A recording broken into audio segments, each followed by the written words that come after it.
obviously not you guys' stage, just kind of your thoughts on it. Yeah, I was really frustrated, and I probably didn't show it last night to you guys just because mentally we took a few pitches off on the mound last night, and then offensively, and we should have won last night, and we didn't win last night, and then we haven't had many days like this in my head coaching career, and they're going to happen every once in a while if you coach long enough, you watch enough baseball.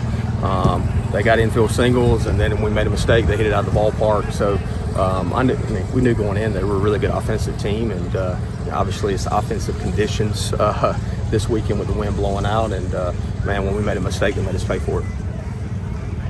I mean, they kind of get going early. Did you feel like guys were hanging their heads? It seemed like they were still kind of at least mentally in the game early on there. Yeah, I mean, we were in the game when it was 4-0 for sure, and then we just couldn't get off the field a couple other innings, and game got out of hand. And we didn't go to our main guys because I got Diesel out of the game because hopefully he can throw in at least an inning tomorrow. What was kind of the message to the guys afterwards? Hey, when you don't show up last night, then you don't win that game. Now you're down to 0-2 instead of being 1-1. So, and I say not show up, but just there was a few pitches. We always talk about 5 pitches make the difference between winning and losing the game, and we took our foot off the gas pedal. And also, when we got down 2 runs last night, those middle innings, we just didn't have the quality at bats that we had in the first 3 innings. And then you look up and we lose by a run because we didn't do anything in those middle innings, and kind of felt sorry for ourselves. And we're going to see how tough we are, which I'm excited about. Go ahead. I was saying, how do you try to negate that, tough one last night, and obviously it kind of carries over into today, but as a coach, what do you try to tell them after a loss like that? Last night didn't carry over into today.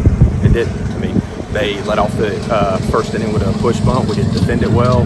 They had a couple infield singles, like I said. They freaking ran balls out of the yard. We didn't go to our main guys. So, baseball, the unique thing is you get to play tomorrow, so we'll be ready to go tomorrow.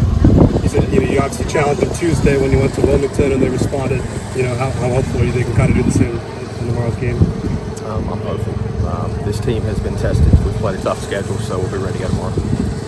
Limiting, I was going to say, just their guys get on base ahead of their big hitters. Just how cute would that be tomorrow? Just know what they do. Hey, look, it's baseball sometimes when you hit the ball where we're not defending them. It's baseball, and then you got to execute a pitch. And they're all older as crap. They're really good hitters. They're really good, well coached, and they do a good job. And when the wind's scaling out that way, we go fastballs in the right-hand hitters. You got to get it in.